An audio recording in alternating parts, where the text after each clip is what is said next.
प्रिय विद्यार्थियों,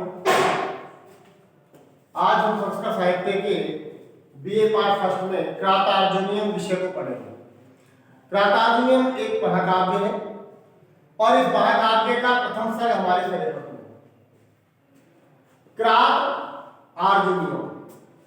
क्रातार्जुनीयम महाकवि भारवी के द्वारा लिखा गया है। महाकवि भारवी ने 18 सर्गों में महाकवि भारवी ने क्रातार्जुनीयम को लिखित किया। क्रात प्लस अर्जुनीयम। क्रात शब्द का तात्पर्य यह है भील और अर्जुनीयम का मतलब है यहां पर अर्जुन। अब ये तात्पर्य क्या बना? भील भेषधारी भगवान शिव और अर्जुन की कथा ही क्रातार्जुनीयम में संकलित की गई है। क्रातार्जुनीयम मूलतः एक ग्रंथ महाकाव्य है। क्रात शब्द का अर्थ है भील और अर्जुनीयम का मतलब है अर्जुन। हमारे सिलेबस में प्रथम सर्ग ही लिया गया है। इसमें क्या होता है कि वनेचर को नियुक्त किया गया है, जो दुर्योधन के राज्य के सभी विषय को जान करके आता है। उसके पश्चात द्वैत वन में युधिष्ठिर को सभी कथा जो जो उसने देखा था उसका वैसा का वैसा ही विवरण उसको सुना देता है। उसके पश्चात कथा जब आगे बढ़ती है तो एक भील का भेष धारण करके भगवान शिव अंत में जब युद्ध होने की स्थिति आती है, इसमें दोनों का युद्ध होता है, कृष्ण का और इसका क्रात भेषधारी भगवान शिव और अर्जुन का। जब किरात का भेष धारण करके भगवान शिव अर्जुन की परीक्षा लेने आते हैं तो एक सुअर के ऊपर बाण चलाते हैं और इधर से उसी बाण तरह अर्जुन भी एक बाण चलाता है।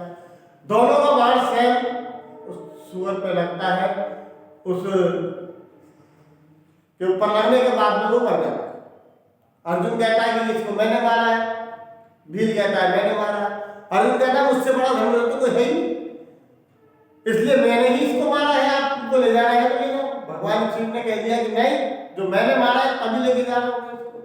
दोनों में पहले वाकयुद्ध होता है, वाकयुद्ध के बाद में दोनों में बाण युद्ध होता है। जब बाण युद्ध होता है, वाकयुद्ध होता है तो उसके बाद में काफी देर तक दोनों में संघर्ष चलता रहता है। अर्जुन ने देखता है कि आखिरकार की कौन सी शक्ति आ गई तो मेरे को हरा दिए। तो अर्जुन पहचान गया और अर्जुन उनके चरणों में गिर गया।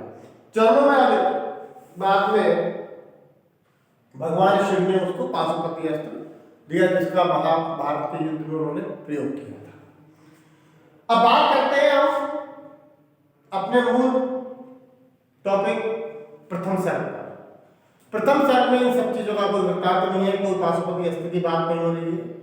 यह हो क्या रहा है, एक क्रात एक वनेचर, क्रात नहीं वनेचर, एक वनेचर को युधिष्ठिर ने दुर्योधन के राज्य को देखने के लिए भेज देता है। वो राज्य मूलतः दुर्योधन का नहीं था, वो युधिष्ठिर का था, लेकिन द्रुत क्रीड़ा के अंदर उसको उसने जीत लिया छल से जीते हुए उस राज्य को वह अपना बनाने के लिए बड़े ही प्रयत्न कर रहा था।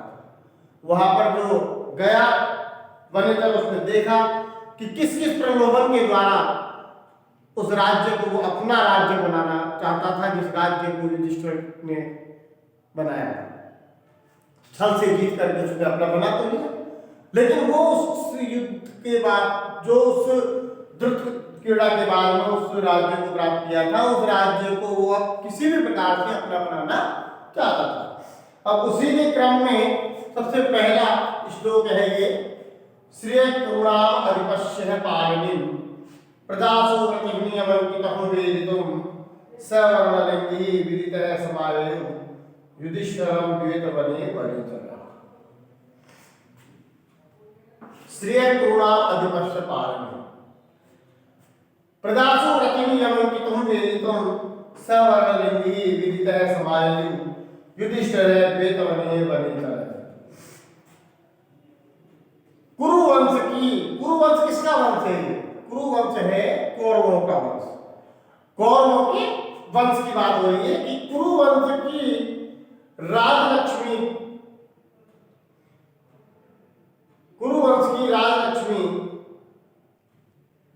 की जो ऐश्वर्य है वहां का, कुरुवंश का वो कैसा है? कुरुवंश की राजलक्ष्मी की और प्रजा की वृत्ति की, प्रजा के आचरणों के विषय को जानने के लिए, वेदितुम माने जानने के लिए, या तुम्हें प्रत्यय लग गया वेदितुम अर्थात जानने के लिए, जानने के लिए जिसको नियुक्त किया था। यम माने जिसको, किसको? वनेचर को। कौन सा वनेचर है वो? वर्णलिंगी, ब्रह्मचारी वनेचर। उसको जानने के लिए जो नियुक्त किया था सवर्णलिंगी, वह वर्णलिंगी अर्थात वह ब्रह्मचारी वनेचर विदितः समाययु, विदितः माने जानते हुए, सभी विषय को जानते हुए, युधिष्ठिरं द्वैतवने, युधिष्ठिर के पास द्वैतवन में समाययु माने लौट आता है। कहने का तात्पर्य यहाँ यह है कि जो कुरुवंश की राजलक्ष्मी के विषय को और वहां की प्रजा के आचरणों को जानने के लिए जिसे नियुक्त किया गया था वह वर्णलिंगी, वह ब्रह्मचारी वनेचर द्वैतवन में युधिष्ठिर के पास में लौट आए। एक बार और पुनः हम पुस्तक के अन्वय के अनुसार देखेंगे कि कुरुनाथ अधिपश्य श्रियं पालनीं प्रदासुतिं वेदितुं यमंकितम् वेरणलिंगी विदितः स्वनेचरैः द्वैतवने युधिष्ठिरं समाययु। अर्थात कुरुनाम, कुरुवंश के अधिपश्य माने राजा की, श्रेय लक्ष्मी, पालनी पालन करने वाले, प्रदास्मृतिम प्रजा की वृत्ति को, वेदितुम माने जानने के लिए, यमंकितुम जिसको नियुक्त किया था, सवर्णलिंगी वह ब्रह्मचारी, विदितः माने जानते हुए, वह वनेचर द्वैतवन में युधिष्ठिरं समाययु युधिष्ठिर के पास में आ गया। अर्थात कौरवों के स्वामी दुर्योधन की राजलक्ष्मी का पालन करने वाले तथा प्रजा के व्यवहार को जानने के लिए जिसे नियुक्त किया गया था वह ब्रह्मचारी सभी वृत्तांत को जान करके वह वनेचर द्वैतवन में युधिष्ठिर जी के पास में आ गया। ये हमारा पहला श्लोक है। इसको एक बार और मनन करके अध्ययन करेंगे। पढ़ने के बाद में देख लीजिए इसको एक बार और। श्रेय अधिपश्य पालनीं प्रदासुतिं वेदितुं सवर्णलिंगी विदितः समाययु युधिष्ठिर है, युधिष्ठिरं द्वैतवने वनेचर। अब अगला श्लोक देखने के लिए जब तक इसका मनन करेंगे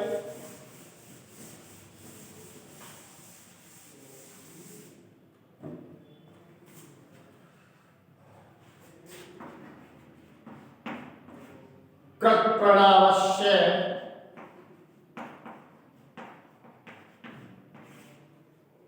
महिम महिमुदे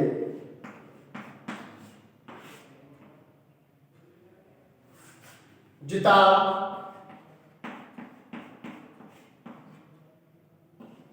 सपत्नी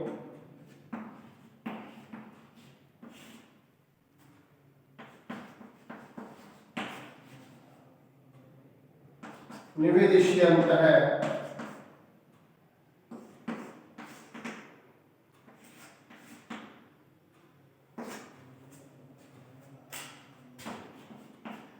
नैमित्य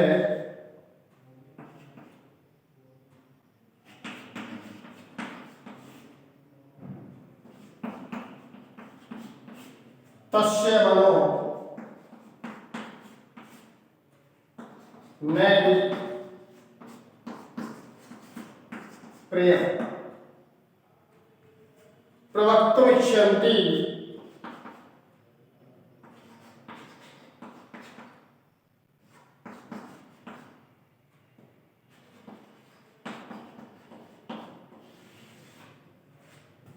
मृषा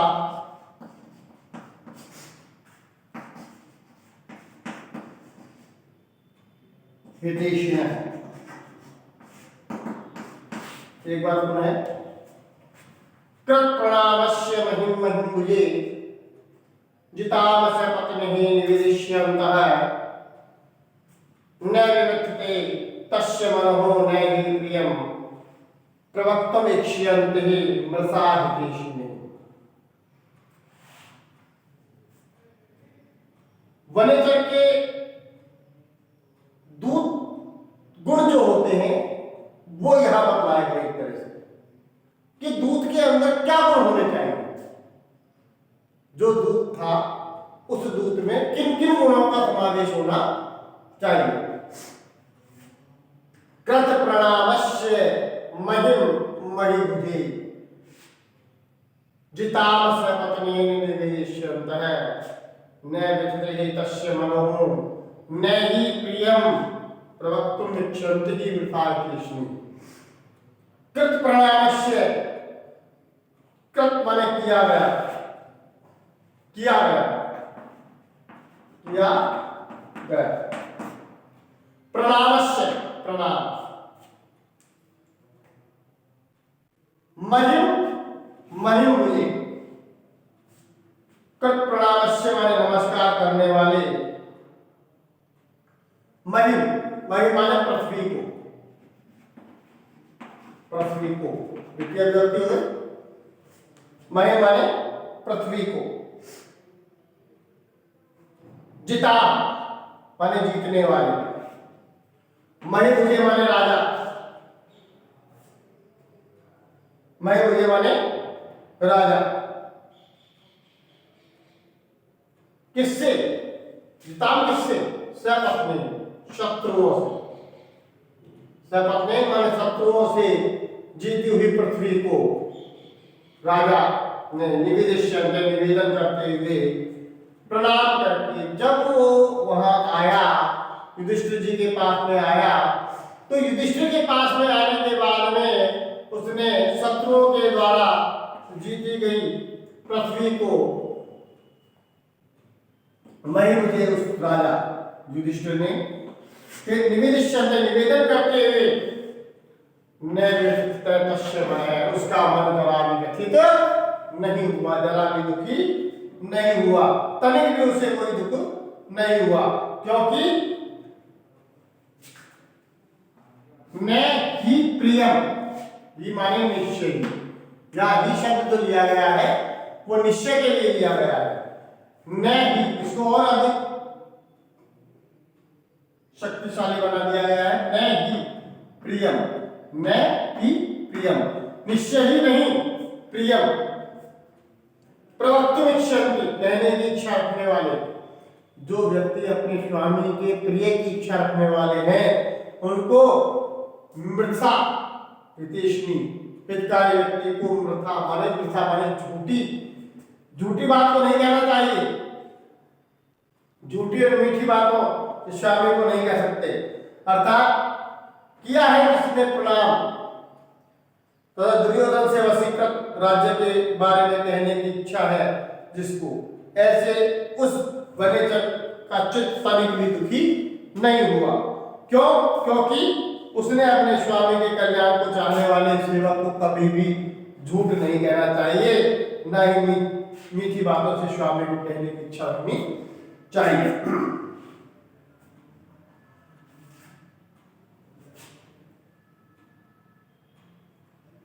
अब देखो जो महिम शब्द जो आया है वो हस्तिनापुर के लिए आया है। कहाँ की भूमि, कहाँ की पृथ्वी? हस्तिनापुर की पृथ्वी। हस्तिनापुर की पृथ्वी को जीतने के विषय में जानने वाले उस राजा युधिष्ठिर के विषय को, जो युधिष्ठिर ने जीत ली थी पहले और दुर्योधन ने जिसको छल से जीत लिया था, उस दुर्योधन की भूमि के विषय को निवेदन करने करूंगा ऐसा सोचते हुए उसका मन जरा भी दुखी नहीं हुआ, उसका मन तनिक भी दुखी नहीं हुआ। इसलिए वो एकांत में गया, एकांत में जहाँ राजा युधिष्ठिर बैठे हुए थे वहां उनको जाके प्रणाम किया, और उसने प्रणाम करने के बाद में जो भी विषय था, किसका विषय था? युधिष्ठिर दुर्योधन के राज्य के विषय में जो भी वह चीज जानता था, उन सब चीज को, सब विषय को बताने के लिए उसका मन तनिक भी दुखी नहीं हुआ। क्यों क्यों नहीं हुआ दुखी? इसलिए दुखी नहीं हुआ क्योंकि वह अपने स्वामी को वास्तविकता बतलाना चाहता था, और वास्तविकता बतलाने के लिए उसने अपने स्वामी को किसी भी अंधेरे में रखना नहीं चाहता था, वो सीधी सीधी वास्तविकता बताना चाहता था। इसलिए उसका मन तस्य ने व्यस्तोहे बने, उसका मन दुखी नहीं हुआ। नहीं, निश्चय ही नहीं। प्रियम, प्रियम माने प्रिय, प्रवक्तुम इच्छन्ति, देखो इसके अलग अलग हो रही है। प्रवक्तुम कहने की इच्छा के लिए, इच्छन्ति इच्छा रखते हैं, इच्छा करते हैं। जो प्रिय कहने की इच्छा रखते हैं, ऐसे हितैषी व्यक्तियों की कभी भी उनके हितकारी बातों को मतलब धोखा नहीं देते। कुल मिलाकर के वो उनको धोखा नहीं देते, झूठी और मीठी बात नहीं बनाते। युधिष्ठिर के पास पहुंचकर उस ब्रह्मचारी के हाथ में उनको प्रणाम किया, और जो जो वृत्तांत वह जानता था वह उन सबको उसने कह दिया। एक बार और ले रहे इसको कि युधिष्ठिर के पास गया, और युधिष्ठिर के पास जाकर के ब्रह्मचारी ने उनको जितना कुछ जानता था वह सब प्रणाम करने के बाद में कहना शुरू किया। कभी इस बात को बता रहा है कि युधिष्ठिर को अप्रिय बात कैसे कहूं, इस बात का उसके मन में, इसके मन में, वनेचर के मन में जरा भी दुख नहीं था। वह जरा भी दुख नहीं मानता था इस चीज के लिए। क्यों?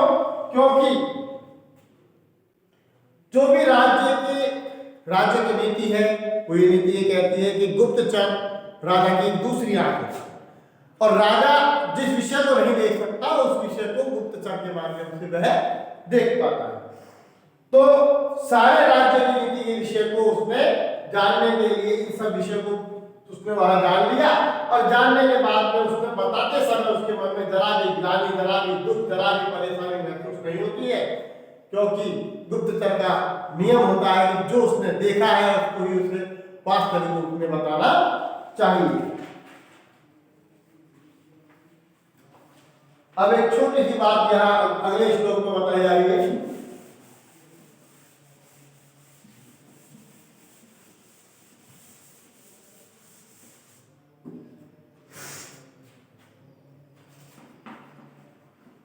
विशाल विधाता,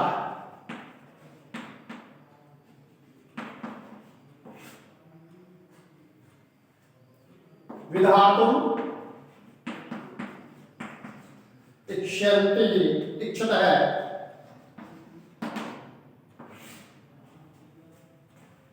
रहस्य, रहस्य अनुज्ञान, अधिगम्य,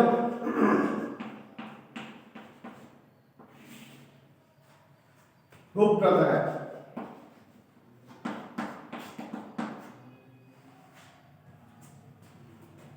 स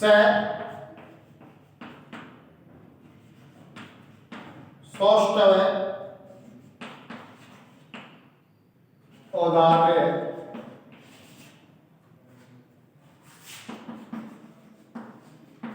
विशेष शारीरिक,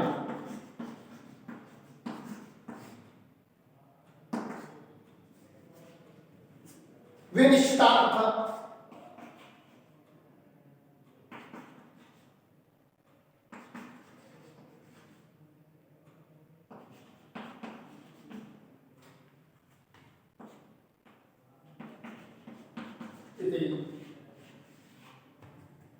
वाचन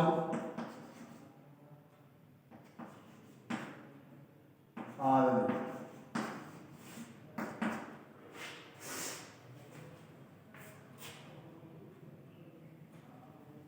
दिशा विधाताय विधातुमिक्षत है, रहस्य अनुज्ञान अधिगम्य भूप्रत है, स सौष्ठवोदर्य विशेष शारिणीम निश्चिता विनिष्टार्थ इति वाचम आदि।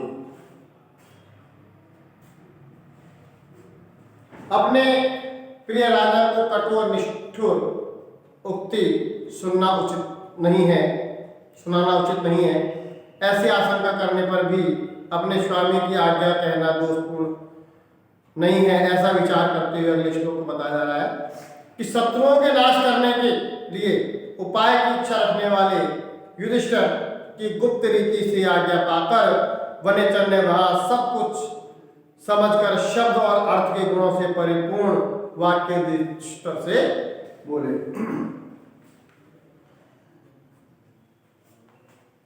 दिष्टा विधाता, शत्रुओं के विनाश के लिए विधात्म तय करने की इच्छा रखने वाले भूव्रत है, माने राजा से रहस्यम अनुज्ञान एकांत में आज्ञा को अधिगम्य माने प्राप्त करके, रहस्य माने एकांत में, अनुज्ञा माने आज्ञा को अधिगम्य माने प्राप्त करके, से माने उसने किसने, वनेचर ने, से माने उसने विशाल विधाता है, शत्रुओं का नाश करने के लिए उपाय की इच्छा रखने वाले भूव्रत है राजा से, राजा को रहस्य अनुज्ञान एकांत में आज्ञा प्राप्त करके, अधिगम्य माने प्राप्त करके, सौष्ठव दौर्य विशेष शारीरिक, सौष्ठवता से युक्त, जो उचित और समझ के जो शब्द और अर्थों से संकलित माने शब्द अर्थों से परिपूर्ण, निश्चित अर्थ वाले, गौरव युक्त अर्थ वाले, विनिश्चितार्थम निश्चित अर्थ वाले, सौष्ठव औदौर्य माने दयालुता से युक्त, सौष्ठव माने उचित, विशेष सारण्यों विशेष अर्थों वाले, निश्चित अर्थों से युक्त वाचम आदि, इस प्रकार की वाणी को कहना प्रारंभ कर दिया। एक बार और देखेंगे हम कि शत्रुओं के विनाश के लिए इच्छा रखने वाले जो राजा है युधिष्ठिर, उनकी आज्ञा को प्राप्त करके उस वर्णलिंगी ने सौष्ठव से युक्त, औदर्य से युक्त, विशेष शालिनी, निश्चित अर्थ वाली इस प्रकार की वाणी को उन्होंने कह सुनाया। किसको सुनाया? युधिष्ठिर को सुनाया। कहाँ सुनाया? द्वैतवन में सुनाया। कब सुनाया? जब वो उसके पास में आया, सब चीज को देख के आया था, उसका मन जरा भी नहीं बना। उसका मन, मैं क्या कहूंगा, राजा मेरे विषय में क्या सोचेंगे, इस विषय में कुछ भी नहीं घबरा रहा है। वो तो अपने कर्तव्य को पूर्ण करके शत्रुओं का विनाश की इच्छा रखने वाले उस राजा के पास में आज्ञा को प्राप्त करके उचित शब्दावली से युक्त, विशेष अर्थ वाली, निश्चित अर्थ वाली वाणी को उसने उनसे कहा। आज तक के लिए बस इतना ही। अगले श्लोक अगले